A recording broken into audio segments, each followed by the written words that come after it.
നമസ്തേ. നമ്മളിവിടെ സംസാരിക്കുന്ന കാര്യങ്ങളൊക്കെ ഒരു ഹോളിസ്റ്റിക് അപ്രോച്ചിൽ എല്ലാ കാര്യങ്ങളെയും അക്സെപ്റ്റ് ചെയ്തുകൊണ്ട് ഒരു എക്ലറ്റിക്കൽ ടെൻഡൻസിയാണ് നമ്മൾ ഫോളോ ചെയ്യുന്നത്. അതുകൊണ്ട് ഏറ്റവും എക്സ്ട്രീം ആയിട്ടുള്ള ആത്മീയത മാത്രമല്ല, ഏറ്റവും പ്യൂർ ആയിട്ടുള്ള സൈക്കോളജി മാത്രമല്ല, എല്ലാത്തിനെയും നമ്മൾ ക്ലബ് ചെയ്തുകൊണ്ട് നമ്മുടെ ഈ ഹ്രസ്വമായിട്ടുള്ള മനുഷ്യ ജീവിതത്തിന് എങ്ങനെയാണ് ഉപകാരപ്രദമാക്കുക എന്നുള്ള അന്വേഷണങ്ങളൊക്കെയാണ് നമ്മൾ ഈ യാത്രകളിലൂടെ അല്ലെങ്കിൽ ഈ സംസാരങ്ങളിലൂടെയൊക്കെ ലക്ഷ്യം വെക്കുന്നത്.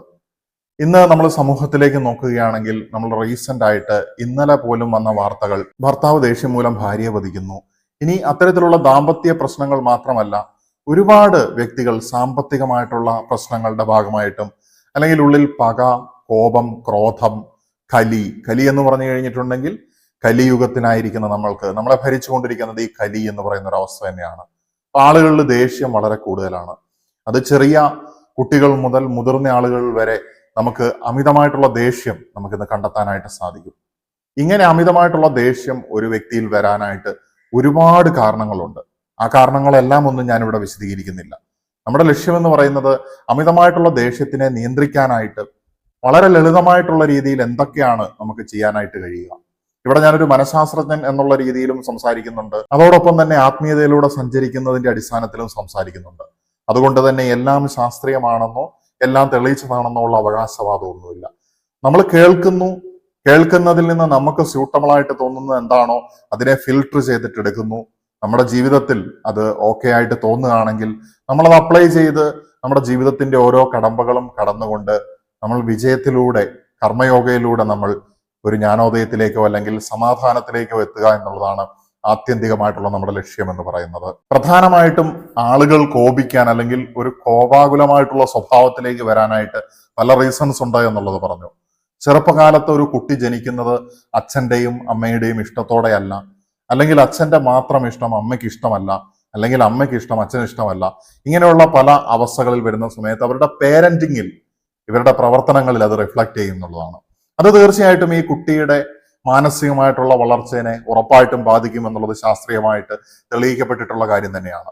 ദ ആബ്സെന്റ് ഫാദർ എഫക്ട്, അതുപോലെ തന്നെ ദ ആബ്സെന്റ് മദർ എഫക്ട് തുടങ്ങി ഒരുപാട് കാര്യങ്ങൾ നമുക്ക് സൈക്കോളജിയിലൂടെ കടന്നു പോകുന്ന സമയത്ത് കാണാനായിട്ട് സാധിക്കും. അതുപോലെ തന്നെ വളരെ ശിശുവായിരിക്കുന്ന സമയത്ത് തന്നെ ആ കുട്ടിക്ക് വേണ്ടതായിട്ടുള്ള ലാളനകളും ശ്രദ്ധയും അതിന് വേണ്ടതായിട്ടുള്ള കാര്യങ്ങളൊന്നും ലഭിച്ചിട്ടില്ലെങ്കിൽ ആ കുട്ടിക്ക് ദേഷ്യം വർദ്ധിക്കാനുള്ള സാധ്യതയുണ്ട്. കാരണം എറിക് എറിസനെ പോലെയുള്ള തിയറിസ്റ്റുകൾ അതിനെയൊക്കെ തെളിയിച്ചിട്ടുള്ള കാര്യം തന്നെയാണ്. ട്രസ്റ്റ് വേഴ്സസ് മിസ്ട്രസ്റ്റ് എന്ന് പറയുന്ന ഒരു സ്റ്റേജ് ഉണ്ട്.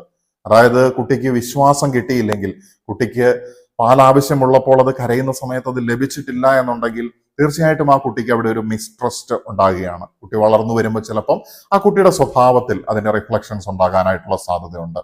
അപ്പോൾ ഇങ്ങനെയുള്ള കാരണങ്ങൾ, കുട്ടിക്ക് കുട്ടിക്കാലത്ത് കിട്ടേണ്ടതായിട്ടുള്ള കാര്യങ്ങൾ ലഭിക്കാതെ വരുന്ന സമയത്ത് ആ കുട്ടികളിൽ സ്വഭാവ വ്യതിയാനങ്ങൾ മുതിർന്നു വരുന്ന സമയത്ത് ഉണ്ടാകാനുള്ള സാധ്യത വളരെയധികമാണ്. മാതാപിതാക്കളിൽ നിന്ന് വേണ്ടതായിട്ടുള്ള സ്നേഹപ്രകടനങ്ങൾ ഇതൊന്നും കുട്ടിക്ക് വേണ്ട കാലത്ത് ലഭിക്കുന്നില്ല. അതുപോലെ തന്നെ അവരുടെ ഭാഗത്തു നിന്ന് ദേഷ്യവും വിമർശനങ്ങളും സദാസമയം ഉണ്ടാവുകയും ചെയ്യുകയാണെങ്കിലൊക്കെ കുട്ടികളിൽ മുതിർന്നു വരുന്ന സമയത്ത് ഇത്തരത്തിലുള്ള സ്വഭാവങ്ങൾ അല്ലെങ്കിൽ ഇതിന്റെയൊക്കെ പ്രതിഫലനം പല രീതിയിൽ അവരുടെ വ്യക്തിത്വത്തിൽ നമുക്ക് കാണാനായിട്ട് സാധിക്കും. അച്ഛനമ്മമാർ വഴക്കിട്ട് വേർപിരിഞ്ഞു പോകുന്ന അവസരങ്ങളിലും, അതുപോലെ തന്നെ ടീനേജ് പ്രായത്തിൽ അച്ഛനമ്മമാരുടെ കൂടെ കഴിയാനായിട്ട് സാധിക്കാതെ വരുന്ന അവസ്ഥകൾ, അവരുടെ സപ്പോർട്ട് കിട്ടാതെ വരുന്ന സാഹചര്യങ്ങൾ, ഇങ്ങനെയൊക്കെയുള്ള അവസ്ഥകളിൽ കൂടെ കടന്നു പോകുന്ന സമയത്തും കുട്ടികൾ മുതിർന്നു വരുന്ന സമയത്ത് അമിതമായിട്ടുള്ള ദേഷ്യം, കോപം കാണിക്കാനുള്ള സാധ്യത വളരെ അധികമാണ്. ഈ കലിയുഗത്തിൽ ഇങ്ങനെയുള്ള സാഹചര്യങ്ങൾ വളരെയധികം വർദ്ധിച്ചുകൊണ്ടിരിക്കുന്നതും നമുക്ക് കാണാനായിട്ട് സാധിക്കുന്നുണ്ട്. അതുകൊണ്ട് തന്നെയാണ് നമ്മൾ ഇതിനെ കലിയുഗം എന്ന് പറയുന്നത്. ഇവിടെ സർവൈവ് ചെയ്യുക എന്നുള്ളത് വളരെ ശ്രമകരവുമാണ്, പക്ഷേ അത് സാധ്യമാണ്. അതുപോലെ തന്നെ കുട്ടികളിൽ നിന്ന് ഉന്നതമായിട്ടുള്ള മാർക്ക് ലഭിക്കണമെന്ന് ശാഠ്യം പിടിക്കുന്നതായിട്ടുള്ള മാതാപിതാക്കൾ, കുട്ടികൾ വളരെ സ്നേഹത്തോടുകൂടി കമ്പനി കൂടി നടന്നതായിട്ടുള്ള ഗ്രാൻഡ് പേരൻസിന്റെ മരണം, ഇതൊക്കെ കുട്ടികളിൽ കോപം വർദ്ധിപ്പിക്കാൻ കാരണമാകും. അവരുടെ വ്യക്തിത്വത്തിൽ പല രീതിയിലുള്ള റിഫ്ലക്ഷൻസ് ഉണ്ടാക്കും എന്നുള്ളതിൽ നിസ്സംശയം നമുക്ക് പറയാനായിട്ട് സാധിക്കുന്ന കാര്യങ്ങളാണ്. അതുപോലെ തന്നെ അച്ഛനമ്മമാരുടെ ലഹരി ഉപയോഗം, അതുപോലെ തന്നെ പല മിസ്യൂസുകൾക്ക് വിധേയപ്പെട്ട ആളുകളിലൊക്കെ വളർന്നു വരുന്ന സമയത്ത് അമിതമായിട്ടുള്ള കോപമടക്കമുള്ള പല പ്രശ്നങ്ങളും നമുക്ക് കാണാനായിട്ട് സാധിക്കും. കോപം എന്ന് പറയുന്നത് ഒരു പരിധിവരെ മനുഷ്യൻ ആവശ്യമാണ്. ഞാൻ മുൻപുള്ള വീഡിയോയിൽ പറഞ്ഞിട്ടുണ്ട്, നമുക്ക് കോപം അഭിനയിക്കാൻ കഴിയുക എന്നുള്ളതാണ് ഏറ്റവും പ്രധാനപ്പെട്ട ഒരു കാര്യം എന്ന് പറയുന്നത്. ചില സാഹചര്യങ്ങളിൽ നമ്മുടെ സർവൈവലിന് ദേഷ്യം ആവശ്യമാണ്, പ്രതികരണം ആവശ്യമാണ്. അതിനുവേണ്ടിയൊക്കെ തന്നെയാണ് ദൈവം അല്ലെങ്കിൽ പ്രകൃതി, പ്രപഞ്ചം നമ്മളിലേക്ക് ഇത്തരത്തിലുള്ളതായിട്ടുള്ള കാര്യങ്ങളൊക്കെ നിക്ഷേപിച്ചിരിക്കുന്നത്. അതുകൊണ്ട് തന്നെ ഇതിനെയൊക്കെ റെഗുലേറ്റ് ചെയ്യാനായിട്ട് നമ്മൾ മനുഷ്യജന്മം എടുത്ത സമയത്ത് ചിലപ്പോൾ നമ്മളുടെ മാതാപിതാക്കൾ അല്ലെങ്കിൽ ചുറ്റിനുള്ള ആളുകളിൽ നിന്നൊക്കെ ഉണ്ടായതായിട്ടുള്ള പ്രശ്നങ്ങൾ മൂലം നമുക്കുണ്ടായ വ്യത്യാസങ്ങളെ ബാലൻസ് ചെയ്യാൻ പിന്നെ ആർക്കാണ് സാധിക്കുക?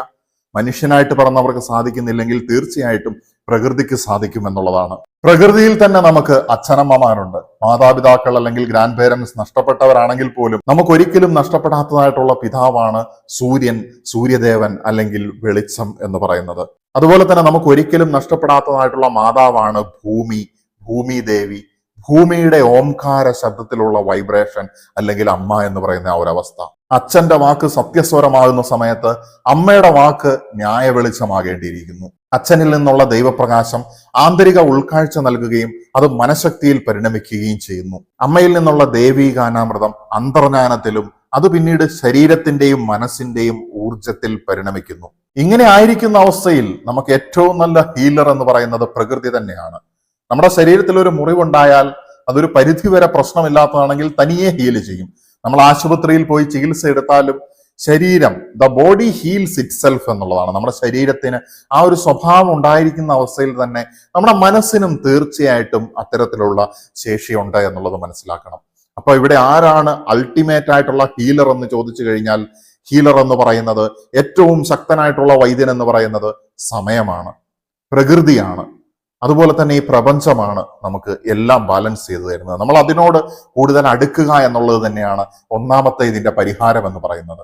അമിതമായിട്ടുള്ള കോപം തോന്നുന്ന സമയത്ത് നമ്മൾ പ്രകൃതിയിലേക്ക് നിരീക്ഷിക്കുക, പ്രകൃതിയുടെ വികൃതികൾ നമ്മൾ നോക്കുക, പ്രകൃതിയുടെ ഒഴുക്കുകൾ നമ്മൾ നോക്കുക. ഒരു തോട്ടിലെ മീനുകളുടെ ഇളക്കം കാണുമ്പോൾ തന്നെ നമ്മുടെ മനസ്സിന് ശാന്തി ലഭിക്കുകയാണ്.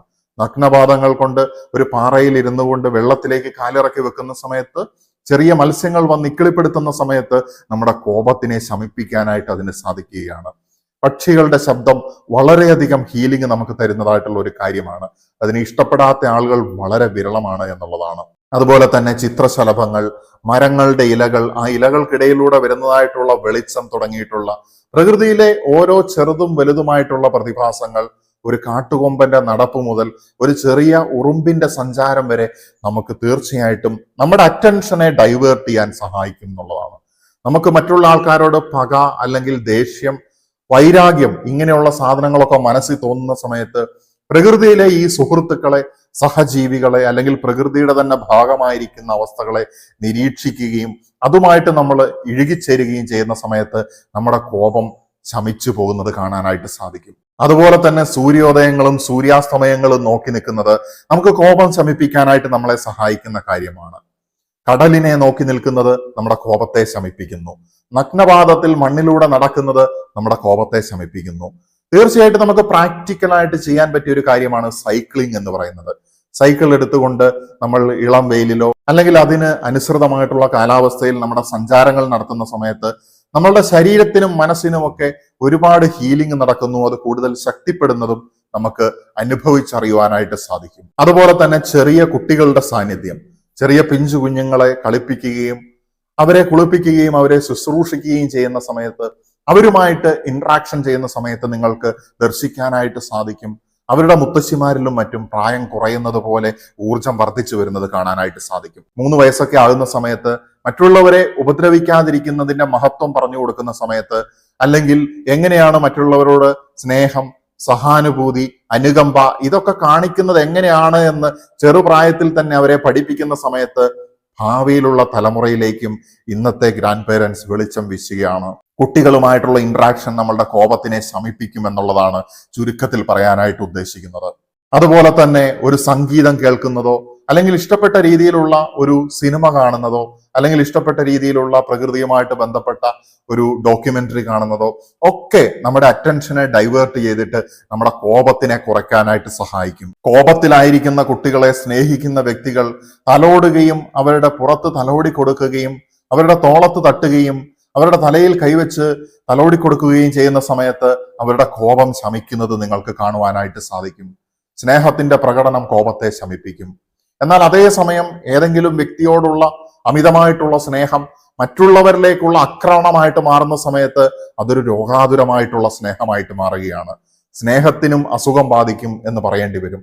സ്വാർത്ഥതയാണത്. അത് പ്രത്യേക രീതിയിലുള്ള ഒരു പൊസസീവ്നെസ് ആണത്. കഴിഞ്ഞ ദിവസം ഒരു പരിപാടിയിൽ ഒരു കുട്ടി ഭയങ്കരമായിട്ട് ടെൻഷൻ അടിക്കുകയാണ്, ഡാൻസിന് ഫസ്റ്റ് കിട്ടുമോ സെക്കൻഡ് കിട്ടുമോ എന്നുള്ളത്. എന്തിനാണ് ഈ കുട്ടീനെ ഇങ്ങനെ ട്രെയിൻ ചെയ്ത് വെക്കുന്നത്? ഡാൻസ് അല്ലെങ്കിൽ നൃത്തം എന്ന് പറയുന്നത് ഒരു കലാരൂപം മാത്രമാണ്. കല മത്സരിക്കാനുള്ളതല്ല, ആസ്വദിക്കാനുള്ളതാണ്. മത്സരിക്കുന്ന സമയത്താണ് അഗ്രഷൻ വരുന്നത്. ആസ്വദിക്കുന്ന സമയത്ത് അവിടെ ജീവിതത്തിന് അത് സമാധാനം തരികയാണ്, സന്തോഷം തരികയാണ്, മറ്റുള്ളവർക്കും ഇതൊക്കെ ലഭിക്കുകയാണ്.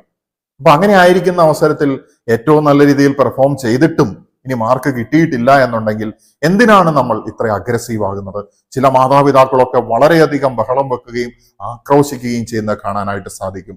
കല നമ്മുടെ ഉള്ളിൽ ഉണ്ടെങ്കിൽ, നമുക്കതിന്റെ കഴിവുണ്ടെങ്കിൽ, ചെറിയ ചെറിയ പാരിതോഷികങ്ങളൊന്നും കിട്ടിയില്ലെങ്കിലും അൾട്ടിമേറ്റ് ആയിട്ട് ആ വ്യക്തി കലയിലൂടെ ഏറ്റവും ഉയർന്ന അവസ്ഥയിലേക്ക് എത്തുമെന്നുള്ളത് മനസ്സിലാക്കേണ്ടിയിരിക്കുന്നു. ഒരുപാട് തവണ കലാതിലകമായിട്ടുള്ള വ്യക്തിയൊക്കെ ഭാവിയിൽ ചിലപ്പം ആ കലയുമായിട്ട് ഒരു ബന്ധവുമില്ലാത്ത മേഖലയിലായിരിക്കും ജോലി ചെയ്ത് ജീവിക്കുന്നത്. അപ്പൊ യഥാർത്ഥ കലയുള്ളവൻ കലാതിലകമല്ലെങ്കിലും അവൻ ലോകത്തിന്റെ നെറുകയിലെത്തും എന്നുള്ളതിൽ സംശയമില്ല. അതുകൊണ്ട് അധ്യാപകരോട് ആക്രോശിക്കുന്ന മാതാപിതാക്കൾ അത്ര കണ്ടു വലുതായിട്ടുള്ള പ്രശ്നത്തിലല്ലാതെ അധ്യാപകരോട് ആക്രോശിക്കുന്ന മാതാപിതാക്കളൊക്കെ മനസ്സിലാക്കേണ്ടിയിരിക്കുന്നു, നിങ്ങൾ നിങ്ങളുടെ കുട്ടിയെയും വഴിതെറ്റിക്കുകയാണ് എന്നുള്ളത്. കുട്ടിയെയും കൂടെ മുന്നിൽ നിർത്തിക്കൊണ്ട് നിങ്ങൾ അവരെ പഠിപ്പിക്കുന്ന ഗുരുവിനെ ആക്രോശിക്കുന്ന സമയത്ത് നിങ്ങൾ മനസ്സിലാക്കുക, മാതാപിതാ ഗുരുദൈവം എന്നുള്ള സമവാക്യത്തിന് വരെ നിങ്ങൾ വിള്ളലുണ്ടാക്കുകയാണ്. പിന്നെ നിങ്ങളുടെ കുട്ടി എങ്ങനെയാണ് ദൈവത്തിലേക്ക് എത്തുക എന്നുള്ളതും. അതുപോലെ തന്നെ പുരുഷന്മാരിൽ ദേഷ്യം വരുന്ന സമയത്ത് നല്ലതായിട്ട് ചെയ്യാൻ പറ്റിയ ഒരു കാര്യമാണ് അവരുടെ ആ ദേഷ്യത്തിന്റെ ആ പ്രവർത്തനത്തിനെ ഡിലേ ചെയ്യുക എന്നുള്ളത്. അത് എന്തെങ്കിലും രീതിയിൽ ഒരു യാത്ര പോയിട്ടായിരിക്കാം, അല്ലെങ്കിൽ ഒന്ന് ഉറങ്ങിയിട്ടായിരിക്കാം. 2 ദിവസം ഉറങ്ങി എഴുന്നേക്കുന്ന സമയത്തേക്ക് പുരുഷന്മാരുടെ പെട്ടെന്ന് എഴുന്നേറ്റ് വരുന്നതായിട്ടുള്ള ആ കോപം ശമിച്ചു പോകുന്നത് കാണുവാനായിട്ട് സാധിക്കും. അതുപോലെ തന്നെ പ്രാർത്ഥന, യോഗ, ധ്യാനം തുടങ്ങിയ കാര്യങ്ങൾ നമ്മുടെ കോപത്തെ ശമിപ്പിക്കും എന്നുള്ളതാണ്. ഈ ഒരു വീഡിയോ ചെയ്യാനുള്ള പ്രധാന കാരണം എന്ന് പറയുന്നത് സോഷ്യൽ സിനാരിയോ, ഇപ്പൊ നടന്നതായിട്ടിരിക്കുന്ന റീസെന്റ് ആയിട്ടുള്ള പല സോഷ്യൽ ഇവന്റ്സും ഒരു സൈക്കോളജിസ്റ്റിന്റെ അല്ലെങ്കിൽ ആത്മീയതയുടെ വീക്ഷണത്തിൽ കൂടെ നോക്കുന്ന ഒരു വ്യക്തി എന്നുള്ള നിലയ്ക്ക് ഒബ്സർവ് ചെയ്ത സമയത്ത് മനസ്സിലാക്കാൻ സാധിച്ചു, അമിതമായിട്ടുള്ള കോപം അല്ലെങ്കിൽ കലിയുടെ താണ്ഡവമാണ് കാണാനായിട്ട് സാധിക്കുന്നത്. കലി വിജയിക്കുന്ന സമയത്ത് മനുഷ്യൻ പരാജയപ്പെടുകയാണ്. കലിയുഗത്തിൽ നിങ്ങൾ വിജയിക്കണമെങ്കിൽ കലിയെയല്ല നിങ്ങൾക്ക് വേണ്ടത്, കൽക്കിയെയാണ് നിങ്ങൾക്ക് വേണ്ടത് എന്ന് വെച്ച് കഴിഞ്ഞിട്ടുണ്ടെങ്കിൽ സകലതിനെയും റൂൾ ചെയ്യുന്നതായിട്ടുള്ള രാജാവിനെ പോലെ മുന്നോട്ട് പോകുന്ന സമയത്ത് നമുക്ക് നമ്മുടെ മനുഷ്യ ജീവിതത്തിനെ അടിമയാക്കിക്കൊണ്ട് നമ്മൾ എന്ന് പറയുന്ന വ്യക്തിക്ക് വിജയത്തിലൂടെ ദൈവത്തിലേക്ക് എത്തുവാനായിട്ട് സാധിക്കുകയാണ്. ദൈവം എല്ലാവർക്കും വേണ്ട സമ്മാനങ്ങൾ തന്നിട്ടുണ്ട്, എല്ലാ കഴിവുകളും നമ്മൾക്ക് തന്നിട്ടുണ്ട്. നമ്മുടെ കഴിവ് ഏതാണ് എന്നുള്ളത് കണ്ടെത്തി കൃത്യമായിട്ടുള്ള രീതിയിൽ ഒരു കർമ്മയോഗി ആയിക്കൊണ്ട് മുന്നോട്ട് പോകുന്ന സമയത്ത് വിജയത്തിലേക്ക് എത്തും. അത് മതങ്ങൾക്കപ്പുറമാണ്, അത് മറ്റു രീതിയിലുള്ള ചിന്താധാരകൾക്കപ്പുറത്താണ്. ഈ സത്യം തിരിച്ചറിഞ്ഞുകൊണ്ട് അൾട്ടിമേറ്റ് ആയിട്ടുള്ള ലൈറ്റിലേക്ക് നമുക്ക് എത്താനായിട്ട് സാധിക്കട്ടെ. നമ്മളുടെ മനസ്സും ശരീരവും ഹൃദയവും ലൈറ്റ് അല്ലെങ്കിൽ പ്രകാശം വന്നുകൊണ്ട് ലൈറ്റ് ബീയിങ്സ് ആയിട്ട് മാറാനായിട്ട് സാധിക്കട്ടെ എന്ന് പറഞ്ഞുകൊണ്ട് നിർത്തുകയാണ്. നമസ്തേ.